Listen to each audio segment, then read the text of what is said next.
Boa noite!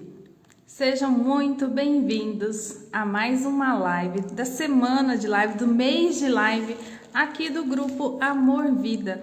Durante o mês todo, toda semana, nós estamos fazendo um encontro com lives, trazendo conteúdos que vão impactar, que vão transformar a sua vida, que vai fazer sentido para você. Boa noite, Larissa! Para você e para alguém na sua vida. Então, durante toda semana, todos os meses, agora nós vamos ter lives todas as semana, quarta ou quinta-feira. Boa noite, vocês vão chegando, sejam bem-vindos. E na live de hoje nós vamos receber uma convidada muito especial, parceira do Grupo Amor Vida, a psicóloga Maria Lúcia, tá? Malu Souza, ela é neuropsicóloga e ela vai falar conosco sobre um tema muito impactante, um tema que faz muito sentido, principalmente para o momento atual que nós estamos vivendo, e muitas pessoas estão em busca, estou sofrendo com a síndrome do pânico. Então, Larissa, fica aqui nessa live, tá? Nós vamos estar aqui com a presença, tá? Uma psicóloga, ela é especialista no tema e ela vai estar abordando esse tema, trazendo informações que vão ser muito relevantes para a sua vida. Pode dizer algumas dicas de como lutar com isso? Com certeza, fica aqui na live que nós já vamos estar recebendo aqui a nossa convidada, ela já está chegando, para que você possa ter aí várias informações de como que pode te ajudar, tá? A superar o pânico, a ansiedade, como que nós devemos lidar com isso, tá? E enquanto nós estamos aqui aguardando a nossa convidada, eu quero reforçar para vocês o contato, tá, do Grupo Amor Vida. O Grupo Amor Vida, ele oferece apoio emocional por telefone, tá? É o 0800 750 5554. Anota esse número, salva esse número no seu celular, porque esse número salva vidas, tá? Em algum momento da sua vida você pode precisar entrar em contato, aliviar aquele momento, aquele estresse que você está sentindo, aquela necessidade de compartilhar a sua dor com alguém, ser ouvido. Mas também pode ser que em algum momento da sua vida você vai se deparar com alguém, com alguma pessoa que ela precisa desse contato, ela vai ser útil. Então, salva o celular, aí no seu celular o nosso telefone 0800 750 5554, tá? A ligação ela é gratuita, a ligação é anônima, tá? Você não é identificado, não temos identificador de chamada.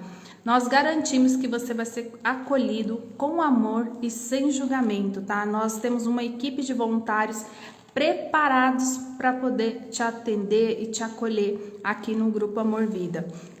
Vou estar lendo aqui, ó, estão aqui os nossos parceiros, os nossos voluntários, colocando as informações, né? Das 7 às 23 horas, horário de Campo Grande, Mato Grosso do Sul, tá? Então, se você está em alguma região do país que tem essa diferença de fuso horário, é só você prestar atenção, é uma horinha de diferença, mas é das 7 da manhã às 23 horas, independente se é sábado, se é domingo, se é feriado, tá? Nós temos sim esse apoio aqui, você tem alguém para falar com você.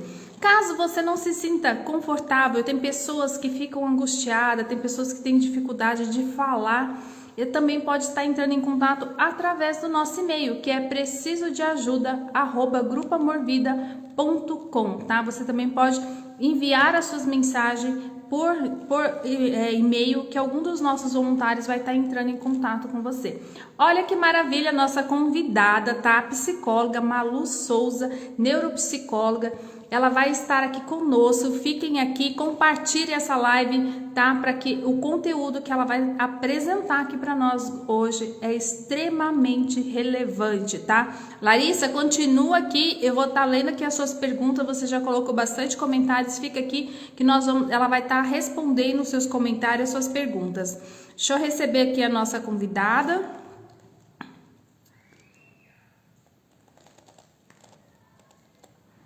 Mandei o convite para ela. Boa noite, ó, a mãe aqui presente, minha mãe aqui presente. Ai, que linda que ela está! Boa noite, seja bem-vinda. Boa noite, tudo bem? Estão me Tudo ouvindo jóia. bem? Tudo...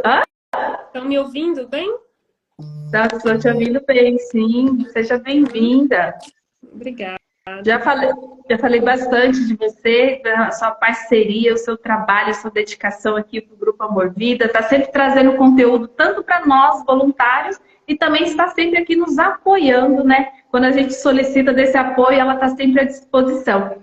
Malu, fala um pouquinho quem é você, faz uma apresentação breve sua. Nós já temos aqui várias perguntas aqui para falar sobre o pânico, né? E a ansiedade, como lidar com esse assunto. Uhum. Bom, eu sou psicóloga clínica e neuropsicóloga, né? Psicóloga há 18 anos, estou fazendo 18 anos de formação. Atuo nessa área clínica há 18 anos e cerca de 3 anos depois, então uns 15 anos como neuropsicóloga também, né? Atualmente atuo com a terapia cognitivo-comportamental, que é um tipo de terapia que trabalha especificamente com os transtornos de humor, entre eles aí os transtornos de ansiedade, né?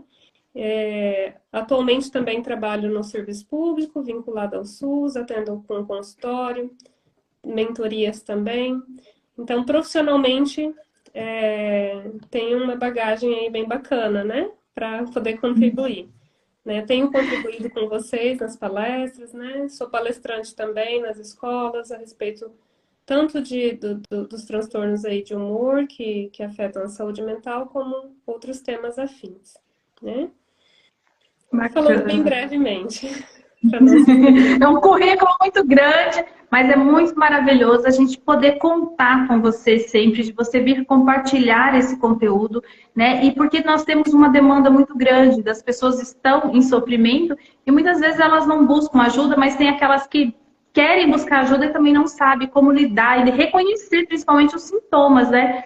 Então eu vou te passar a palavra para você. Estou aqui também como ouvinte, como aprendiz, assim como muitos dos nossos voluntários estão aqui presentes, vão passar pela live. E essa live também ela vai ficar gravada. Se você está chegando agora ou se você chegou e já está no gravado, assista essa live até o final, que pode ter certeza que esse conteúdo é de muito valor e vai fazer muito sentido para a sua vida. E em algum momento da sua vida você também pode utilizar essas informações para ajudar a salvar vidas. Malu, a palavra é sua.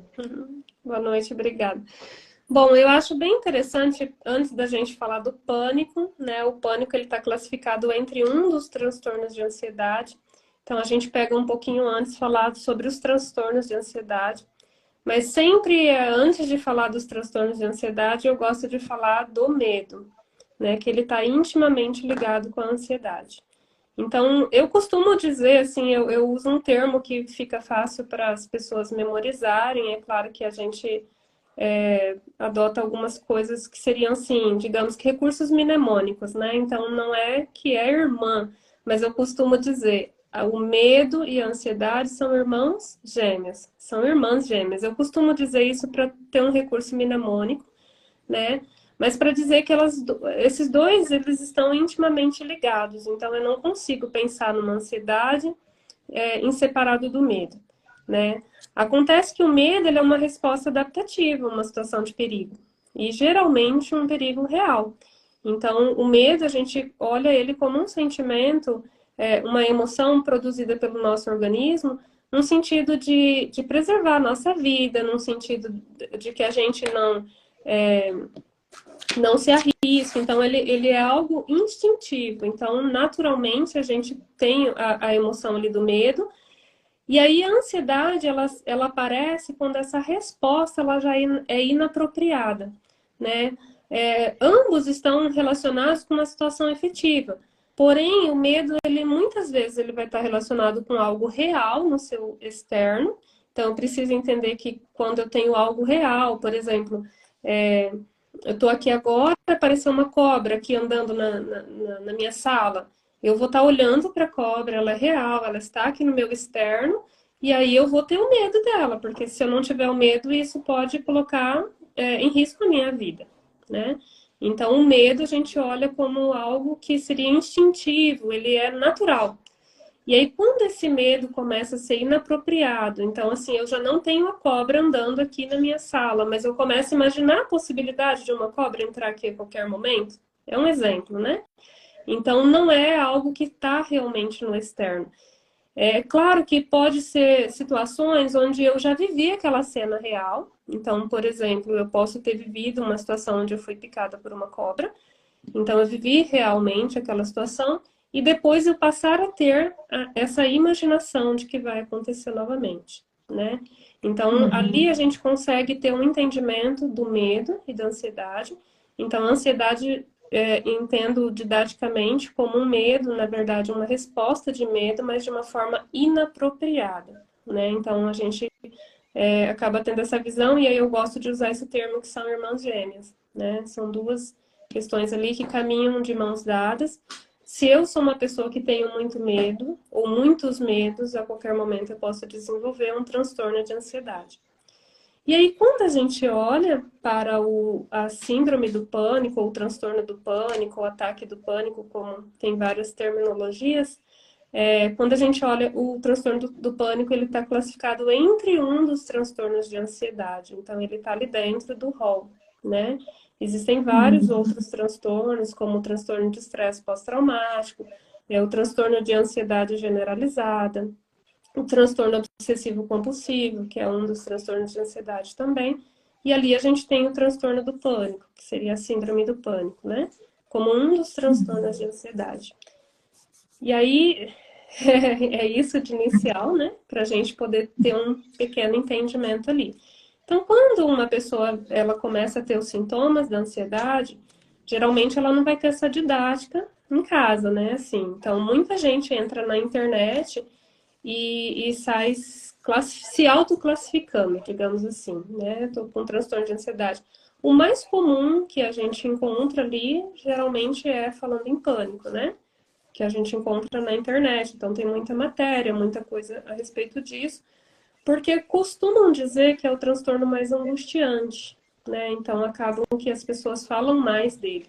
Mas ele não é o mais comum, né? O mais comum é o transtorno da ansiedade generalizada, que muitas pessoas têm, ela não tem o ataque do pânico, que seria a crise mais forte, então muitas vezes ela fica subdiagnosticada. Se a pessoa ela não procura o tratamento, ela passa uma vida inteira sofrendo com ansiedade, que seria a ansiedade generalizada, que ela não tem um foco, ela é ansiosa com tudo, né? E aí, então, muitas pessoas têm o transtorno da ansiedade generalizada, conhecida como TAG, e elas acabam não fazendo um diagnóstico, não procurando um profissional de saúde para fazer esse diagnóstico e tratamento, né? Mas a síndrome do pânico é, sim, um dos transtornos mais angustiantes, apesar de ele não ser o mais comum entre os transtornos de ansiedade. Então, a gente tem Entendi. essa questão aí, né? E, Eu e essa gostaria... ansiedade, assim, ela não tratada, né? Por essa pessoa, ela faz isso que você trouxe, essa informação. Às vezes a pessoa ela leva uma vida toda, né?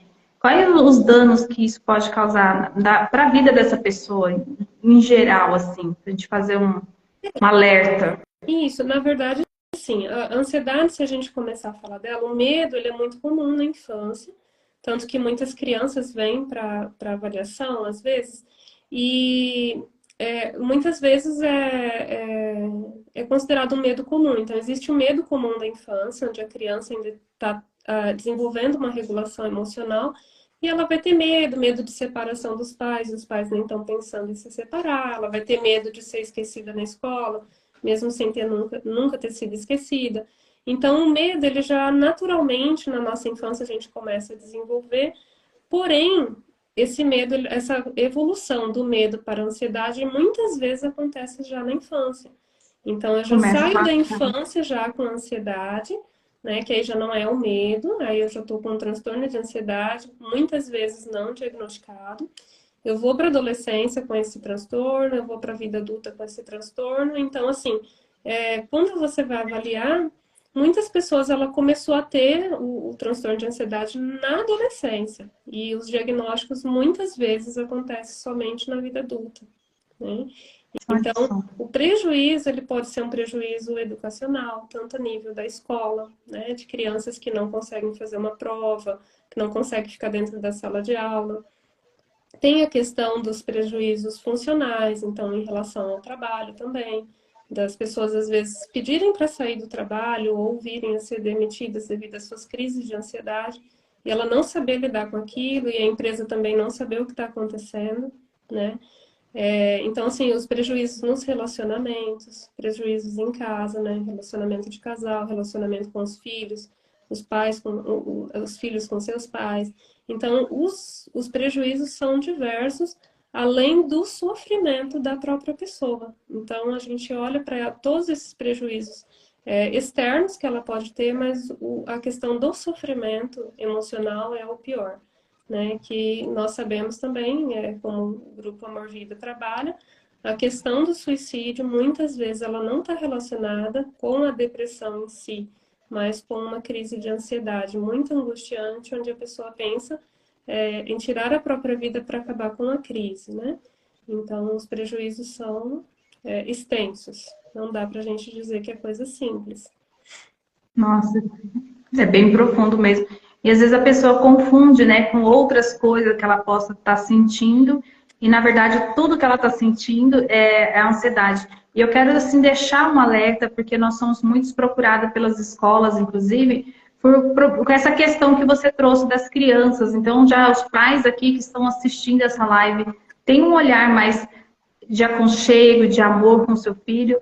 Não acha que tudo é coisa da adolescência, que tudo é coisa frescura de criança, não, né? Porque essa criança ela pode realmente estar em sofrimento, né? É realidade, né? Então, assim, eu gostaria de falar um pouquinho a respeito antes de entrar nessa questão do pânico, a respeito de como isso também afeta o nosso corpo, porque aí eu falei do sofrimento emocional, dessa questão de prejuízos educacionais, prejuízos organizacionais, mas a questão do corpo também entra em questão de sofrimento os órgãos internos, né? Então, hoje a ansiedade ela está muito relacionada com a psicossomática. Então, se eu constantemente estou ali com ansiedade e não estou fazendo um tratamento em relação a isso, não estou parando para olhar o que é que está ocasionando tudo isso, e eu resolver seguir com a minha ansiedade, alguma parte do meu corpo vai responder em relação a isso, né? Eu fiz até um panorama aqui, que seria assim, para a gente entender uma resposta neurofisiológica em relação à ansiedade. Então, quando eu tenho um medo, que é aquele medo que eu falei que seria uma emoção natural, ali, uma resposta adequada, o organismo ele vai produzir algumas reações para que eu possa ter a minha reação de fuga daquela situação, né? Então, como eu falei, deu o exemplozinho aqui da historinha da cobra, tal. Se eu realmente tenho uma cobra aqui, eu preciso ter força para correr, para pular a mesa, para pular pela janela, alguma coisa nesse sentido para salvar minha vida. Então, para tudo isso, o nosso corpo ele já é preparado fisiologicamente, neurofisiologicamente, para a gente ter essa resposta, né? Então, dentro dessa reação, que ela é regulada lá no nosso cérebro, na região do hipotálamo, vai ter uma regulação onde vai liberar adrenalina no meu sangue, libera o cortisol. Então, tudo isso faz com que o meu sangue bombeie mais rápido, meu coração vai disparar para eu ter realmente mais circulação sanguínea ali nas pernas, para que eu possa ter uma reação de fuga. Então, assim, Deus foi maravilhoso quando ele pensou em tudo isso, né? Para que a gente, ó, numa situação de fuga, você precisa, eu não preciso mandar, né? Falar, coração, manda mais sangue para minha perna para eu poder correr. Não. No que eu tiver a sensação do medo, naturalmente isso vai acontecer, uma resposta neurofisiológica padrão para o medo. Acontece que quando eu tenho ansiedade, essa resposta vai ser inadequada. E aí eu tô aqui, nada tá acontecendo, mas passou um pensamento negativo na minha cabeça. E aí passou isso daí, o meu corpo, na verdade, essa parte neurofisiológica, ela não vai ter um raciocínio de interpretar isso é real ou irreal. Tem a chance de acontecer ou não. Isso seria um comando meu de pensamento. Mas o neurofisiológico, ele não vai fazer esse raciocínio por mim. Então, quando eu tô aqui, passou um pensamento negativo, vai que entra um assaltante no consultório agora, o meu corpo ele já vai começar essa produção de medo, né? Ele vai começar essa produção, que seria uma resposta inadequada, e aí ela vai vir muito intensa, e aí ela vai disparar o meu coração, e aí vem a sensação de que eu estou ofegante, porque meu corpo está se preparando para fugir, porque ele está entendendo que eu estou em perigo, mas eu não estou em perigo. E aí esse raciocínio que eu não estou em perigo, ele não vem, né? Então, assim, com terapia, com algumas orientações de profissionais, então a pessoa ela consegue encontrar esses caminhos, né, para lidar com isso daí. Mas enquanto eu estou ali vulnerável, sem entender o que está acontecendo, meu corpo ele vai produzindo, né? Então essa resposta, ela seria assim, uma resposta inadequada.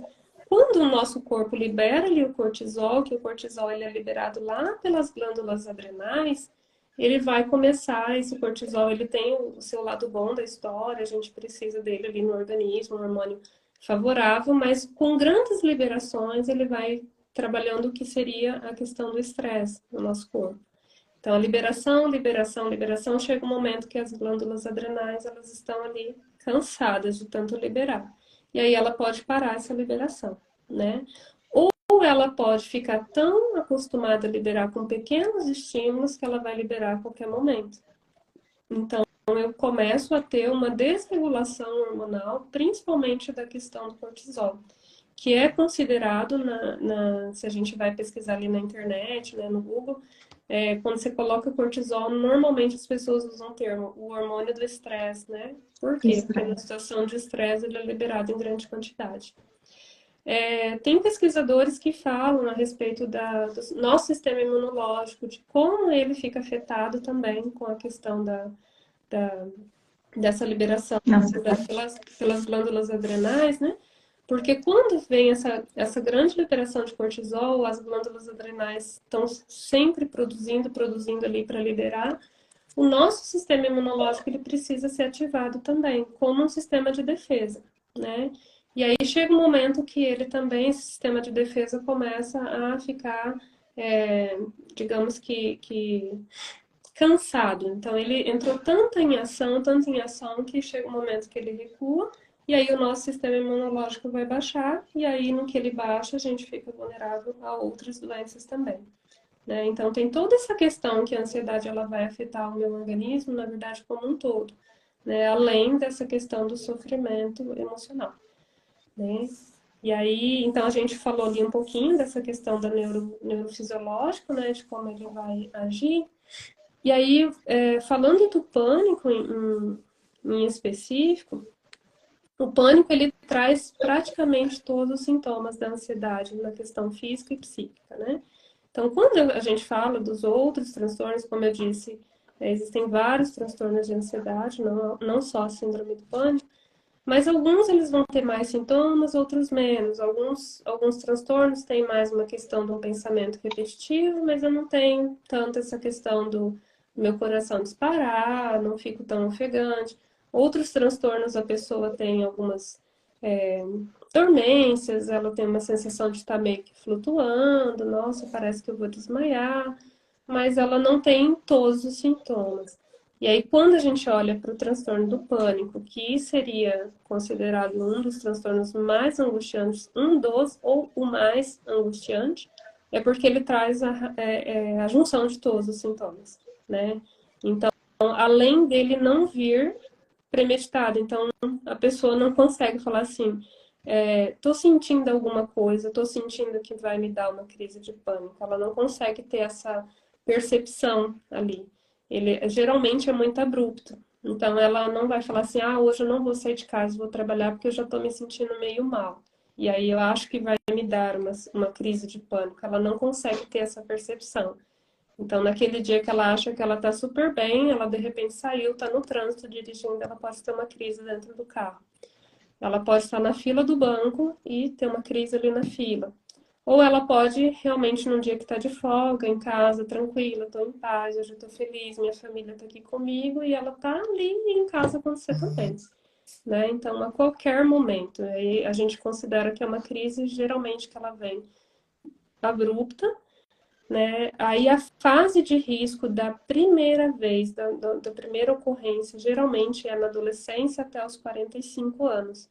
Dificilmente você vai conhecer uma pessoa com 50, 60 anos que vai falar: eu tive uma crise de pânico pela primeira vez. Né? Se essa pessoa com 60, 65 estiver tendo crise de pânico, a investigação tem que ser bem criteriosa, que provavelmente ela já teve algo lá no passado, mesmo que teve uma melhora e aí voltou a ter. né? Então, assim, como ela é mais comum de início ali na adolescência até os 45 anos, a gente está tendo uma primeira crise, então dificilmente eu vou encontrar a crise de pânico na criança.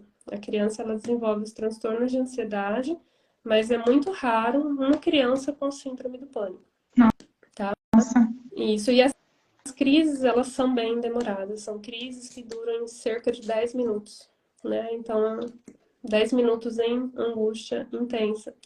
Que aí essa angústia intensa, ela traz tanto os múltiplos sintomas físicos como os psíquicos, que o mais intenso é o medo de morrer. E que aí geralmente vem esse medo muito forte, porque a sensação ela é bastante intensa, né? Então a gente nem classifica assim, síndrome do pânico leve, moderado ou grave. A síndrome do pânico ela é uma só, porque ela é considerada grave, né? Então tem essa questão aí. Eu passei, né, por essa fase, ela durou uns 3 anos na minha vida, né? E realmente é da forma que você colocou. Então, às vezes, eu estava dentro do carro indo para casa, e aí, de repente, eu parava, olhava, eu demorava a reconhecer onde eu estava, e batia aquele medo insuportável mesmo. Toda aquela sensação ali, né, no corpo, é aquela crise mesmo, ansiedade, um tremor, eu não sei, assim, a gente meio que não consegue definir o que que é. E no começo ela começou assim, né, ela dava um sinal, ficava um tempo sem, depois aparecia de novo. E eu lembro que os primeiros episódios aconteceram realmente, como você colocou aqui, esse exemplo, que foram dentro do carro, eu dirigindo. Então eu tinha que parar, né? Uma vez até um senhor me abordou, me conversou comigo dentro do carro, eu consegui voltar, né? Eu utilizar, assim, naquele início, eu tentava muito trabalhar a questão da respiração para que eu voltasse, que eu saísse da crise, né? Era um dos recursos, mas eu precisei de ajuda, né? E eu quero fazer que essa ressalva, que tanto para você tratar a ansiedade, para você tratar a depressão, se tratar aqui o pânico que nós estamos falando, é essencial que você busque a ajuda de um profissional da saúde mental, que são os psicólogos, e aí, se for necessário, eles vão estar te encaminhando para um psiquiatra. E a gente tem que ter muita consciência da importância, né? E quebrar, Malu, eu estou falando isso para quebrar esse medo, né? Esse mito que psicólogos, que psiquiatras são atendimento para pessoas, para doido. Não é isso, gente. Na verdade, é para você não ter esse tipo de sofrimento, porque são sofrimentos que às vezes a pessoa ela guarda esse sofrimento porque ela tem até vergonha de falar que ela vai no psicólogo, porque as pessoas vão dizer para ela, ah, você tá doido, porque você tá buscando, né? Mas não é. E é realmente, eu posso, assim, falar um pouco sobre isso, né, em cima do que a Malu tá trazendo, porque é justamente, exatamente isso que ela colocou, porque eu tive dentro do meu processo de depressão, que foram 10 anos, eu tive a síndrome do pânico e eu tive o transtorno de ansiedade. Então, é um sofrimento que não vale a pena a gente ficar guardando, escondendo e a gente não buscar ajuda. Tem que buscar ajuda sim, porque isso salva vidas, tá? E você pode estar dando esse primeiro passo, né? Ligando aqui para o Grupo Amor Vida, que nós temos voluntários que vão estar te acolhendo para que esse momento dessa crise inicial da ansiedade, dessa angústia, ela passe. Mas muito difícil que dentro de uma crise de pânico, né, Malu, você vai conseguir pegar o telefone para ligar, né? Porque essa síndrome do pânico, ela realmente ela tira você ali aquele período que ela está durando, né? Aquela ataque que você colocou, então dura aí até 10 minutos, é um sofrimento muito grande, intenso, né? Isso, e muitas vezes, além desses sintomas físicos, que é a sensação da falta de ar, o coração disparado, algumas vezes o paciente vomita, então muitas vezes ele cai no chão, né? Então a gente costuma dizer assim, olha, vem o medo intenso de morrer, mas sempre pensar, vai passar, porque você não vai morrer numa crise de pânico, né? Então ter essa consciência de que ela não mata, né? O coração está super disparado, mas seu coração não vai. Você não vai ter uma parada cardíaca por causa disso.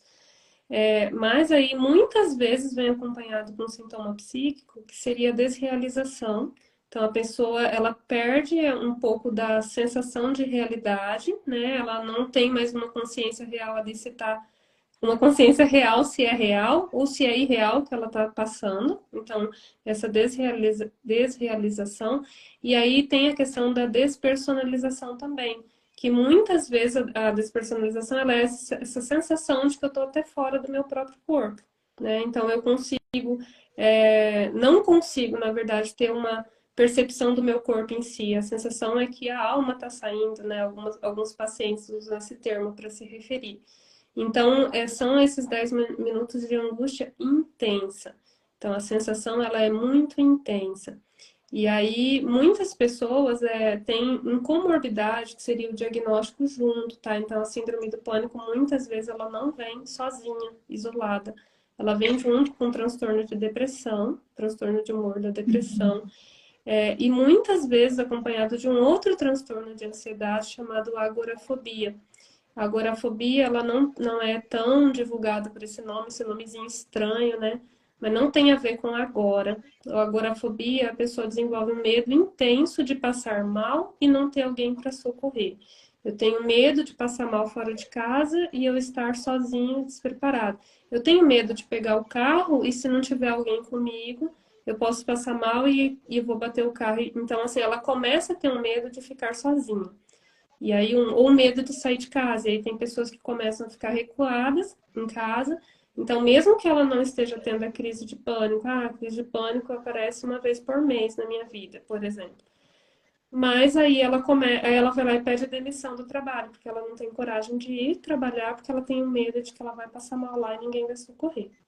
Ou se ela estiver no percurso entre ir e voltar, então ela começa a ficar recuada. E aí, quando você vê, ela está tendo vários prejuízos na vida dela, porque ela não tem a coragem, eu vou usar o termo coragem aqui, eu sei que está inapropriado, mas seria assim, ela não tem essa coragem de ir e voltar porque ela se sente extremamente vulnerável.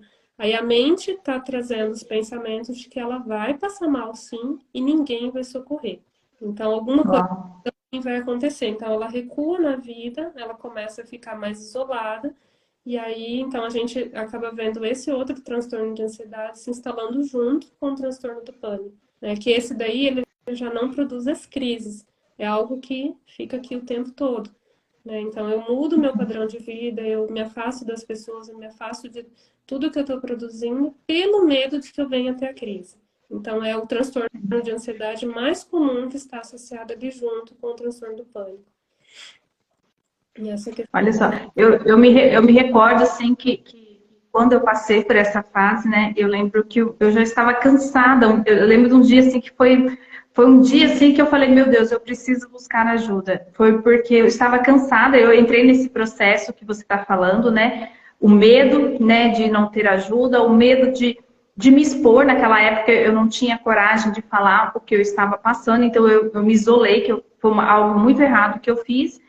E eu lembro que eu estava cansada de ficar dentro de casa. Aí um dia eu falei assim, eu estava namorando, né, o Jean na época, né, hoje é meu esposo, e um dia eu falei para ele assim, vamos sair para almoçar? Era um domingo. Eu me recordo desse dia perfeitamente. E eu mandei as crianças se arrumarem, tomarem banho, se arrumar, e ele veio todo arrumado para a gente sair para almoçar, e eu tomei banho e me arrumei. Mas quando eu olhei para a porta, o meu corpo suou inteiro, essas sensações que você colocou, né? Sensação de desmaio, tremor, é tanta coisa junto que você não consegue definir, não tem uma palavra para falar o que de fato você estava sentindo. E eu não consegui sair de casa, não teve jeito. Eu olhava para a porta, eu não conseguia, eu não sabia, parece que do outro lado, eu não sei o que queria acontecer, mas eu não conseguia. Só eu olhava para a porta, eu tentava fazer um enfrentamento, mas foi o dia, assim, que eu dei que eu fui um marco zero ali. Eu falei, não, agora eu preciso buscar ajuda. E foi quando eu busquei ajuda, tanto na parte da psicologia, como com um médico, psiquiatra também. E eu precisei fazer o tratamento, passar por esse processo, para que eu pudesse realmente voltar à minha vida normal. E hoje, né, eu consigo. E eu gostaria até que você falasse um pouco sobre isso, que as pessoas às vezes acham assim, eu já tive pânico, eu nunca mais vou ter. Eu já tive ansiedade, eu nunca mais vou ter. Na minha experiência, na minha vivência, eu gostaria que você trouxesse também essa informação para os nossos ouvintes. Por exemplo, hoje eu sei que ela está ali, mas eu consigo perceber e consigo me antecipar com algumas atividades, né, que a gente realmente são recursos que a gente busca com os profissionais, a gente traz para o nosso dia a dia. Então eu consigo perceber que aquele sintoma, aquele negocinho ali pode ser uma crise de pânico, o que está acontecendo? E aí eu trabalhar também esse autoconhecimento me perceber e para que eu consiga sair, não permitir, na verdade, que essa crise se instaure, tanto a ansiedade como o pânico. Se você puder trazer algumas dicas também para as pessoas, porque eu estou falando isso também, porque teve muitos comentários aqui, já passou bastante aqui, de pessoas que estão vivendo essa crise, pessoas que já tiveram essa crise, mães que estão colocando aqui, com os filhos também estão passando, né, que tem essas crises. Como que é esse processo? Mesmo o antes, né, que a gente falou bastante de trazer esse tratamento, essa busca profissional, mas também e esse depois, essa manutenção, como que ela acontece? Então, eu vou falar, primeiro, voltar naquele pontinho que você falou assim, a respeito de muitas vezes o preconceito ou o tabu de usar medicamento, de fazer um tratamento com médico, psiquiatra ou com psicólogo também, né? E você contou de uma experiência sua, e eu também já tive uma experiência, não com síndrome do pânico, mas no final da adolescência eu sofri um assalto à mão armada, né, num consultório que eu trabalhava, e ali eu achei, e eu já fazia a faculdade de psicologia, achei que estava tudo bem, tô super resolvida, sou psicóloga, no primeiro ano da faculdade. Só que, assim, eu acho que cerca de 15 dias depois eu comecei com sintomas de transtorno de ansiedade, na verdade, o estresse pós-traumático, né, que é o transtorno de estresse pós-traumático. Comecei a desenvolver um medo, então eu ia trabalhar nesse local de trabalho e eu tinha medo de ficar lá sozinha. Então, todo momento eu achava que aquele assaltante ia voltar, que ele tinha pego uma birra de mim porque eu não tinha dinheiro o dia que ele entrou para assaltar, e que aí eu comecei a criar uma história na minha cabeça de que ele já sabia o endereço da minha casa e tal. E aí, cerca de 30 dias depois, eu já não dormia. E aí eu não comia, e eu não sei se minha mãe está assistindo, mas eu lembro que eu pedi a ajuda dela, e junto comigo ela foi num psiquiatra, precisei consultar com um psiquiatra, entrou com a medicação, aí ele falou assim, ó, a medicação no máximo 30 dias você vai tomar. E na época eu não cheguei a fazer psicoterapia, até devido a uma questão de rotina, tal, não consegui encaixar ali, mas na faculdade eu consegui ter muitas orientações de alguns professores, conversei com eles, eles me ajudaram, né? Mas precisei usar uma medicação por 30 dias e resolveu. Então foi algo assim bem bacana na minha vida, e que a gente consegue ver que não é mito, né? Então o tratamento, ele às vezes é necessário, sim. E falando a respeito da síndrome do pânico, tem pesquisas que dizem que essa questão das crises, como ela é abrupta, ela não vem muitas vezes vinculada com o pensamento de algo que pode vir a acontecer, assim como os outros transtornos do pânico, os outros transtornos da ansiedade, né? A síndrome do pânico, ela vem muito, muito rápido ali, instantânea. E então, assim, tem muitas pesquisas que falam que é uma desregulação da noradrenalina. Então, é um neurotransmissor que está desregulado. Se essas pesquisas falam a respeito disso, muitas vezes, e quase 100% das vezes, eu vou precisar, sim, de medicação que vai regular a noradrenalina.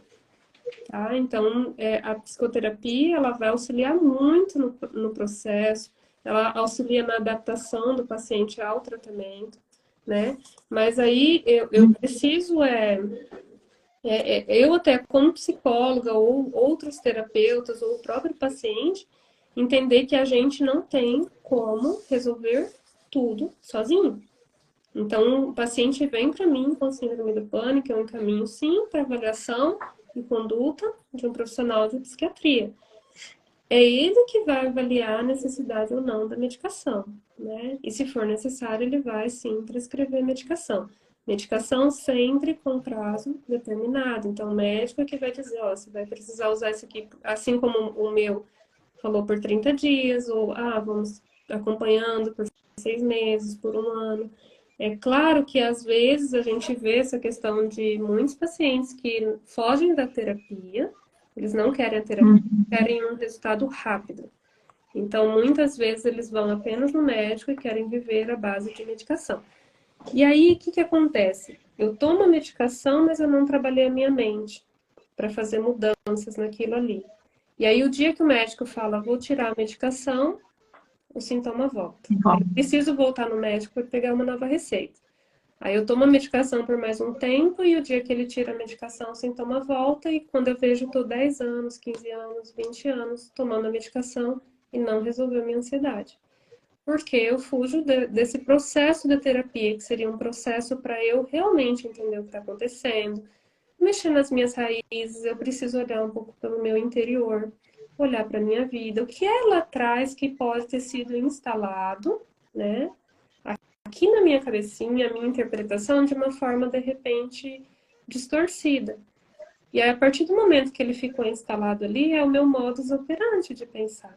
Então, eu preciso do auxílio, sim, do profissional de psicologia, das terapias, para que eu modifique o meu modo de interpretação de algumas questões, e ali eu vou ter pensamentos mais claros, pensamentos mais realistas sobre as questões e evitar que eu tenha essas crises de ansiedade, né? Aí tem uma outra perguntinha que você me fez e eu já não lembro. Não, essa manutenção dos cuidados, por exemplo, eu passei por todo esse processo, tomei medicação, fiz um tratamento, né, acompanhamento com a psicóloga e tal. Voltei à minha vida, né, me fala, eu tô curada para sempre, ou eu posso ter, voltar a ter esses episódios? Como que eu consigo fazer essa vigília, né, de mim mesmo, para que eu busque ajuda antes que, qual é o momento ideal que eu devo buscar ajuda novamente? Como que é esse processo para que você não entre de novo numa crise, que você não precise passar por todo esse tratamento desde o começo de novo. Então, na verdade, Se sim. é que existe, né? Na verdade, sim. Nenhum de nós está imune a ter uma crise de ansiedade, a ter uma síndrome do pânico. Nenhum de nós está imune, né? Então, quando eu coloquei a idade ali da adolescência até os 45 anos para estar apresentando a primeira crise, mas nenhum de nós está imune. Então, não tem nada que consiga comprovar de que eu estou com 50 anos e nunca tive, então nunca mais terei. Não, é o mais comum, né? Eu tive lá pelos meus 20 anos, fiz terapia, fiz tratamento com o médico, hoje eu tenho 40, 50 anos. É garantia que eu não terei? Não. Quando eu já tive a crise, e aí eu tenho aquela experiência que é extremamente angustiante, eu já tenho um caminho formado ali na minha mente de como é essa crise. No pequeno sintoma que eu tiver parecido, a minha mente vai apresentar que é a crise voltando, mesmo que não seja. E no que eu pensar, nossa, eu tô tendo uma crise de novo, eu dei abertura de pensamento para que ela venha a ser produzida no meu organismo, tá? Então, tem pacientes que ele só de pensar, acho que eu vou ter a crise hoje, ele começa a ter a crise. Então, Mas o medo de ter a o crise. medo de ter a crise vai produzir. Então, nossa, eu acho que eu tô passando mal. Aí ele começa a passar mal. Entendeu? É aquela questão que a gente fala, a força do pensamento, né? Pensamento positivo, ele vai te trazer um monte de coisa boa. O pensamento negativo, ele vai realmente produzir a reação negativa. Então, a partir do momento que ele já tem aquilo instalado, ele já vivenciou aquela cena, ele sabe que aquilo é extremamente ruim. Então, é uma predisposição para ter novas crises, entendeu? Então, se eu já tive uma crise de pânico e nunca mais, a minha chance, digamos, que é menor do que aquela pessoa que teve 30 crises de pânico, fez o tratamento, não tem mais, mas ela teve mais do que eu. Então, a memória dessas crises, a memória de tudo isso está instalado muito mais forte para ela. Então, a predisposição para ela é mais forte. Porém, quando a gente fala assim de dica, não sei se seria uma dica, mas seria assim uma orientação em relação a isso, é que o nosso processo de evolução, ele precisa ser constante. Então, não é porque eu fiz terapia lá com 20 anos, eu me cuidei, que aí eu tô curada e parei, né? Não é porque de repente, muitas pessoas estão assistindo podem ter se identificado de ter, sim, as crises, mas tem muitas pessoas que não têm, nunca tiveram, e falam, graças a Deus eu nunca tive. Mas mesmo assim, a gente precisa estar em constante evolução. Nessa evolução, a gente está falando o quê? De saúde mental. Então, mesmo que eu não tenha depressão, que eu não tenha ansiedade, eu preciso estar cuidando da minha saúde mental. Eu preciso me conhecer, eu preciso saber a minha real identidade, eu preciso realmente desenvolver o amor próprio, eu preciso cuidar de mim. No que eu estiver nutrindo a minha mente com coisa boa, aí sim eu estou afastando mais essas possibilidades. Quando eu digo ninguém está imune, mas preventivamente eu vou o quê? Nutrir coisas boas na minha mente. né? Então, eu preciso sim estar me conhecendo, um processo de autoconhecimento. A terapia é um processo de autoconhecimento. Eu posso ler livros de autoajuda, eu posso buscar assistir palestras, assistir lives, para sempre estar nutrindo coisas boas. Dessa forma, a gente vai se conhecendo, vai conhecendo essas possibilidades e acaba afastando cada vez mais essas possibilidades, né? Então, não sei se eu Tem a, respondi me- a questão, né? sim, tem a meditação, tem mindfulness, tem yoga, tem várias técnicas que ajudam nesse processo, né? Isso, porque Até o Nanderson colocou aqui, existe algum auxílio natural que pode colaborar para melhora da ansiedade? A pergunta. isso, um auxílio natural, quando eu não sei o que ele quis dizer com um auxílio natural, mas talvez seja isso sem ser a medicação ou terapia, né? Existem Uhum. suplementações também, né? Eu, como psicóloga, não posso indicar suplementação, mas existem as suplementações, né, de vitaminas, então algumas questões de vitaminas ali podem auxiliar bastante nisso. E outras questões que eu realmente indico ali, como profissional de psicologia mesmo, além da terapia, eu falo que um dos caminhos é a atividade física regular. Então, é uma forma de combater realmente a depressão, porque ali você está produzindo bons hormônios no seu organismo e está descarregando de uma forma bem positiva os negativos, né? Então, eu preciso canalizar as emoções negativas e através da atividade física conseguimos, no esporte, conseguimos bem isso, e alimentação saudável. Então, eu costumo dizer que é um tripé, né? Então, eu preciso ter ali a questão do atividade física, uma alimentação saudável, que aí entra essa questão das suplementações, de vitaminas e tal, e o cuidado com a minha saúde mental. Então, são três coisas que precisam caminhar juntas. Eu não vou conseguir ter um ótimo resultado se eu me apoiar em apenas uma delas, né? Então, seria isso. Eu preciso cuidar muito da minha saúde mental, mas aí eu preciso olhar para a saúde física, né, do meu corpo ali, e os nutrientes que eu estou colocando para dentro, né?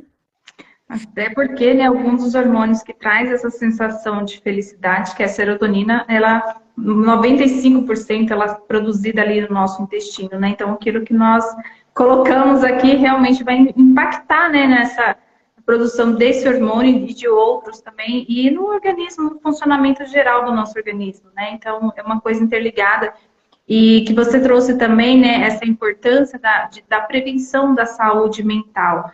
Porque nós realmente nós não temos muito essa cultura e a gente tem que trabalhar sobre isso, né? Que da mesma forma que eu cuido do meu corpo, eu tenho que cuidar da minha mente. Eu tenho que olhar para a minha saúde mental de uma forma preventiva.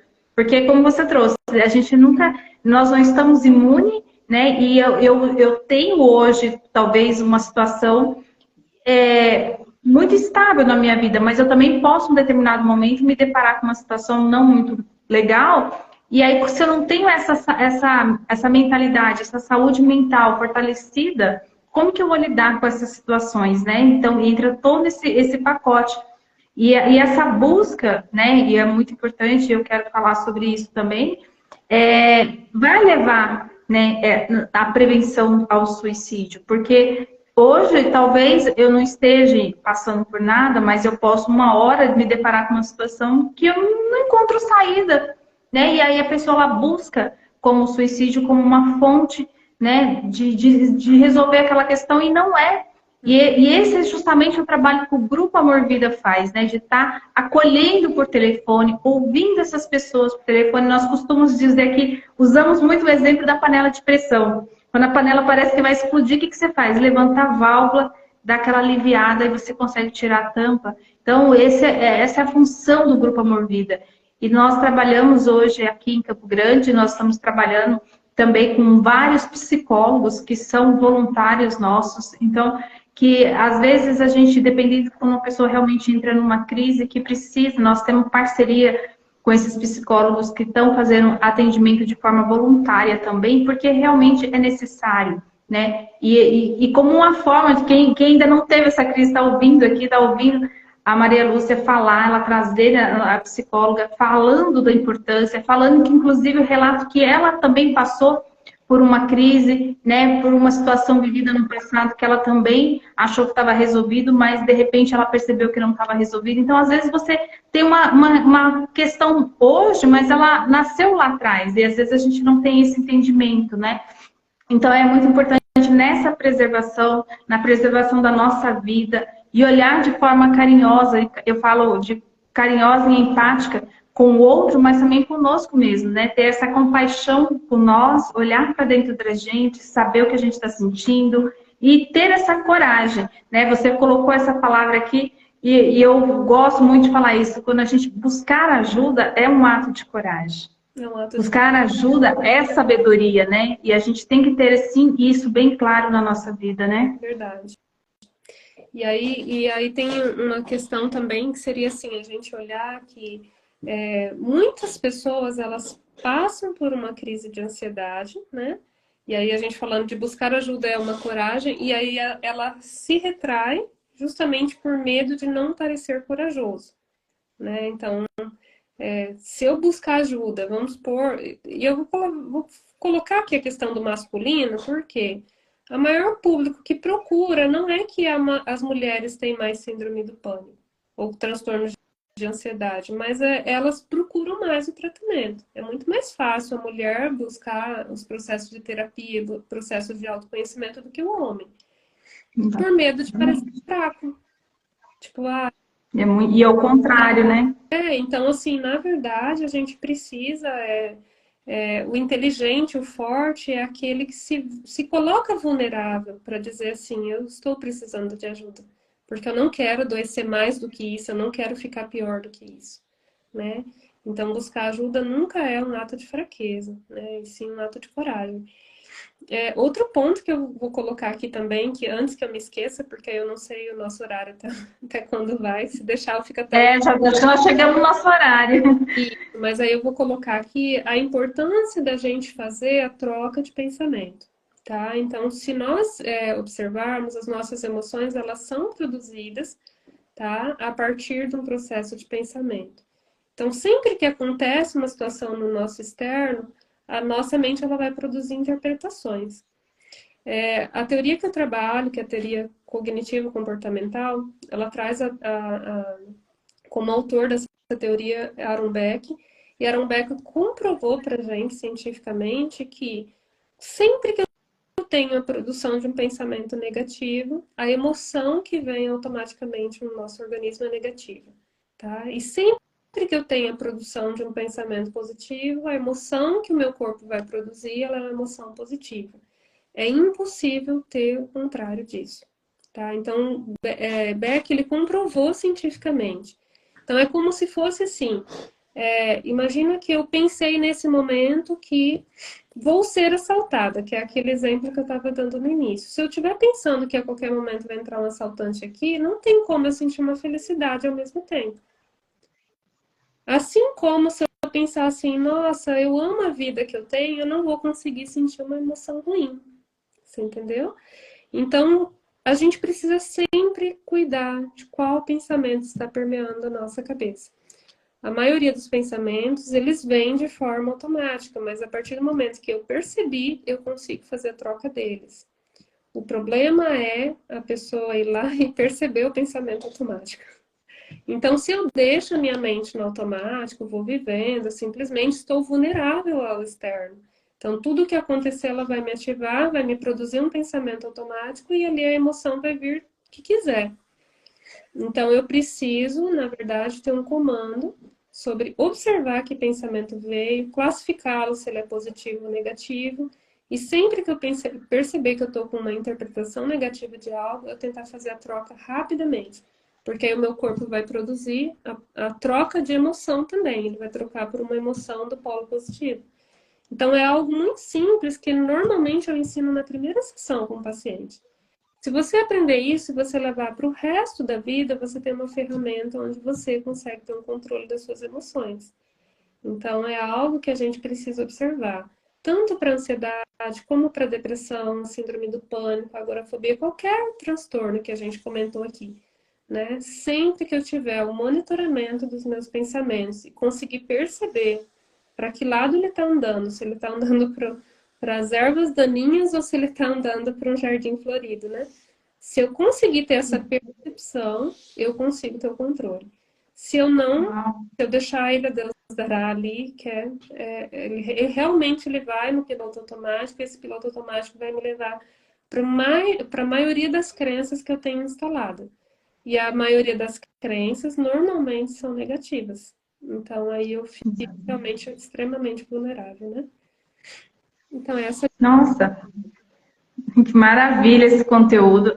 Pode ter certeza que você vai ser convocada para você ampliar esse conhecimento aqui no Grupo Amor Vida, trazer para a nossa formação continuada, que nós voluntários passamos constantemente pela formação continuada, né, para que a gente possa também compartilhar de uma forma um pouquinho mais profunda, aprofundar esse conteúdo, esse assunto com os nossos voluntários. Já estou te fazendo o convite aqui.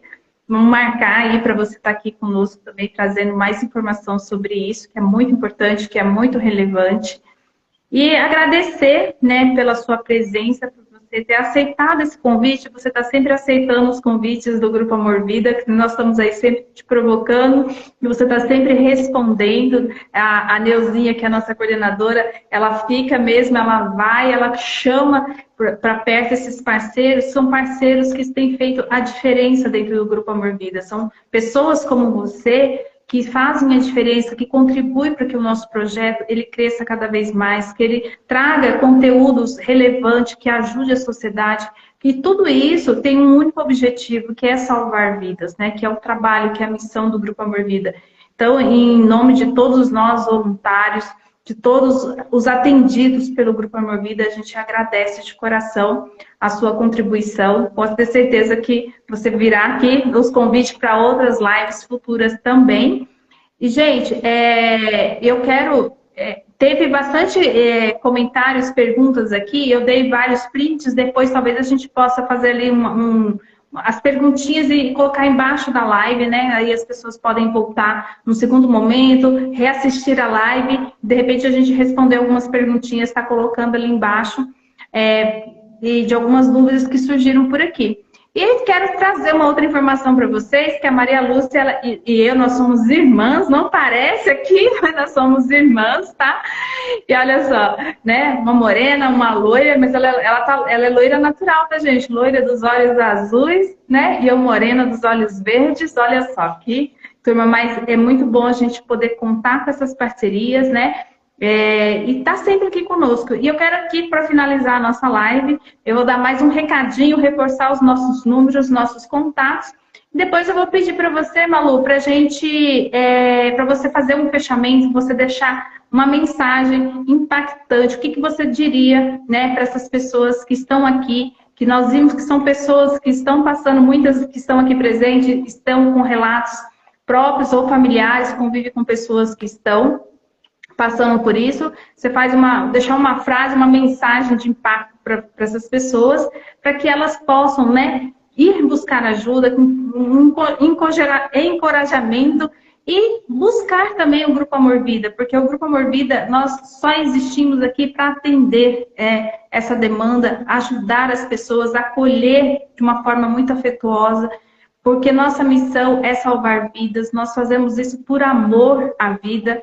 Então, você não tem julgamento, você não precisa se identificar. Você está passando por crise? Precisa conversar? Ligue, gratuitamente, 0800 750 5554. A ligação é anônima, você não precisa se identificar, nós não temos identificador de chamada, o voluntário ele não tem.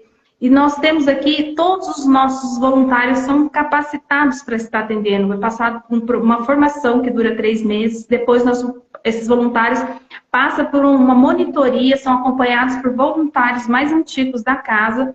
E além do atendimento telefônico, nós realizamos também as palestras, tá? Nós levamos essa mensagem para as escolas, instituições, empresas, tá? E isso tem gerado um grande resultado. E às vezes, por exemplo, Setembro Amarelo é um volume muito grande de palestra. Então, se você quer convidar o Grupo Amor Vidas para levar essa mensagem para a tua empresa, para o seu local de trabalho, não espere só o Setembro Amarelo, né, Malu? A saúde mental a gente tem que cuidar todos os dias, todos os meses do ano.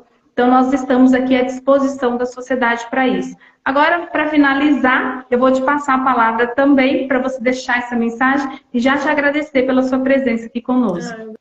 Obrigada pelo convite, pela confiança no meu trabalho, né? Estou sempre à disposição. E aí, assim, eu queria incluir que você falou do yoga e ficou me coçando aqui dentro, que eu também sou professora de yoga, e o meu esposo, né?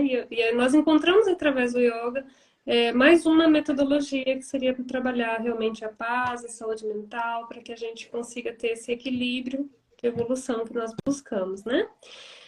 Para fechar, eu vou fazer, na verdade, uma pequena leitura, um trechinho que eu gosto muito, que normalmente eu leio para o paciente quando ele vem para o consultório, tem aquele momento de uma crise, e aí eu, para acalmar, eu falo assim, fecha os olhinhos, e aí eu começo a ler para ele. E eu sempre falo porque a gente precisa se olhar enquanto meninos e meninas, né, que um dia nós fomos. Então, não é porque hoje nós somos adultos que nós somos fortes e imbatíveis. Não, a gente precisa olhar para dentro, né? Então, quando você sente algo muito forte, sempre que vivencia alguma situação mais difícil e que vem se repetindo ao longo da sua vida, que é a sua criança batendo na porta, pedindo por vezes, até gritando, pelas necessidades emocionais que ela não teve. Algo lhe faltou lá e continua faltando cá.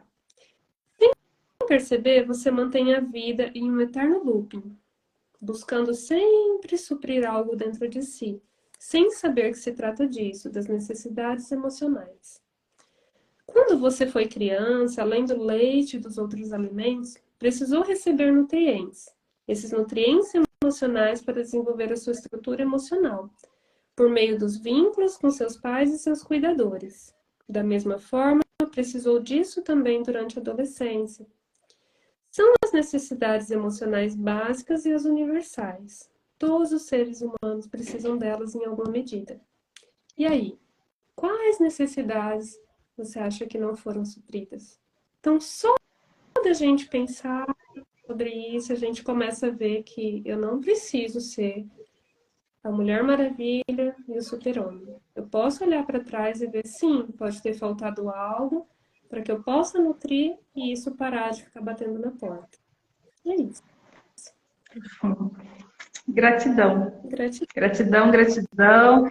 Gratidão a todos que estiveram aqui presentes. Com certeza vai ser muita reflexão. Essa cabecinha aqui já está refletindo. Eu tenho certeza que todos que passaram aqui por essa live vão refletir. E todos aqueles que ainda vão assistir essa live no gravado. Depois ela vai ser postada também lá no Facebook, no YouTube, no nosso canal do YouTube, para que a gente possa atingir o maior número de pessoas possível. Gratidão, gratidão a todos aqui presentes.